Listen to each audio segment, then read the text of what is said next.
તો અત્યારે વિજય રૂપાણીનો જે પાર્થિવ દેહ છે એ રાજકોટ લાવવામાં આવ્યો છે અને થોડી જ વારમાં હવે અંતિમ યાત્રાની પણ તૈયારી કરવામાં આવશે।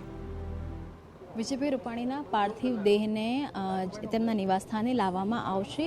સ્વાભાવિક છે કે પરિવારજનો સાથે તેમના જે મિત્રો છે તેમાં પણ શોકની લાગણી છે। વિજયભાઈના મિત્ર આપણી સાથે છે, વાત કરવાનો પ્રયત્ન કરીએ।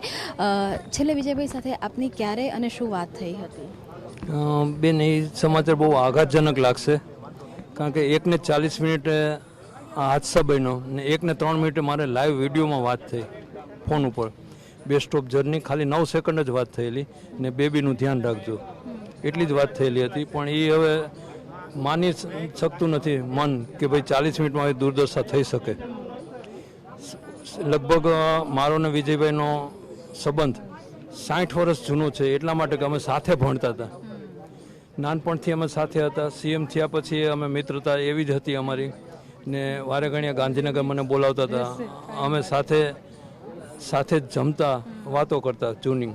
રાજકોટ આવે ત્યારે પણ તાત્કાલિક મને બોલાવી લેતા, મહેશભાઈ બંગલે છું આવી જાઓ ને, એટલે અમે બેસતા, સારી વાતો કરતા। રાજકોટ માટે એમને ઘણું બધું કર્યું, એમ્સ અપાવી, અટલ સરોવર અપાવ્યું, એરપોર્ટ નવું આપ્યું, ઇન્ટરનેશનલ એરપોર્ટ આપ્યું ને છતાં એ પૂછતા રહેતા કે મહેશભાઈ હજી કાંઈ હોય એવું તો મારા ધ્યાનમાં દોરજો તો આપણે રાજકોટ માટે કરી છૂટીએ। ટિપિકલ હતા, હજુ કાંઈ ઘટે ના, હવે કાંઈ એવું બોલતા, હજુ કાંઈ ઘટે, હજુ કાંઈ ઘટે એવું બોલતા। ને એક મનની એવી ઈચ્છા છે કે એમ્સ કોઈ હિસાબે રાજકોટને મળે એમ નથી, તો એમ્સ સાથે જો વિજયભાઈનું નામ જોડાઈ જાય તો સદા માટે લોકોને યાદગીરી રહી જાય। ખૂબ ભાવુક અહીંયા દ્રશ્યો છે એ જોવા મળી રહ્યા છે। મહેશભાઈના દીકરી છે કે જે પણ સ્વાભાવિક છે, કેમ કે 60 વર્ષનો એક નાતો મહેશભાઈનો વિજયભાઈ સાથે રહ્યો હોય તો પરિવારના જે બાળકો છે તે પણ એ જ રીતે ઉછર્યા હોય। આજે વિજયભાઈ નથી એ માનવું બધા માટે અઘરું છે, કદાચ તમારી માટે પણ એટલું જ અઘરું હશે। શું અઘરું છે અને ખૂબ જ દિલથી હું કહી શકું કે no words for Vijay uncle, please, God is great. બને ત્યાં સુધી જલ્દીમાં જલ્દી આપનો પાર્થિવ દેહ આવે તો હું લાસ્ટ એમનો ફેસ જોઈ શકું।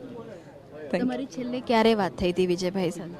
મારે પણ ત્યારે ફાધરને વાત થઈ ત્યારે જ, મારે પણ બે મિનિટ પહેલાં જ મારે પણ વાત થયેલી છે કે દીકરી તું પણ જરા ટેન્શન ન લેતી, ખાસ પપ્પાનું ધ્યાન રાખજે। હું પણ મારી ડોટરને આ જ રીતે જોવા જાઉં છું તો હું પણ ધ્યાન રાખીશ। બસ મારા લાયક કંઈ કામકાજ હોય તો હું આવીને ફરી પાછો જલ્દીમાં જલ્દી તમને મળીશ। કેમ કે વિજયભાઈની અને મહેશભાઈની એક મિત્રતા હતી, એટલે ઘણો સમય તમે પણ વિજયભાઈ સાથે એક બાળક તરીકે રહ્યા હશો। કેટલી યાદો છે જે આજે યાદ આવી રહી છે, કોક દુઃખ આપી રહ્યું છે અને ક્યાંક ખુશી પણ આવી રહી છે। પણ ખુશી જ હતી મારા માટે, દુઃખ તો કોઈ દિવસ નહોતું, એથી ડબલ દુઃખ અત્યારે થઈ રહ્યું છે। ગોડ આટલું બધું કેમ મારી પાસે દુઃખ વીટાવ્યું કે આટલી જલ્દી ચીર દઈ એની થઈ ગઈ। નો વર્ડ્સ ફોર ગોડ માટે પણ અને મારા વિજય અંકલ માટે પણ, સોરી।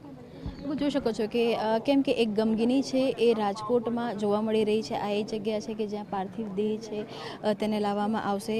અંતિમ વિધિ માટે, અંતિમ યાત્રા માટેની જે તમામ તૈયારીઓ છે તે થઈ રહી છે। હંમેશા હસતા ચહેરા સાથે વિજયભાઈએ તમામ પરિસ્થિતિઓને આવકારી છે, તમામ પડકારોને આવકાર્યા છે અને આજે જ્યારે વિજયભાઈ નથી ત્યારે તેમનો એક જે ખાલીપો છે તે અત્યારે તમામ જગ્યાએ જોવા મળી રહ્યો છે। કેમેરામેન નટવર સાથે કિંજલ મિશ્રા, TV9 રાજકોટ।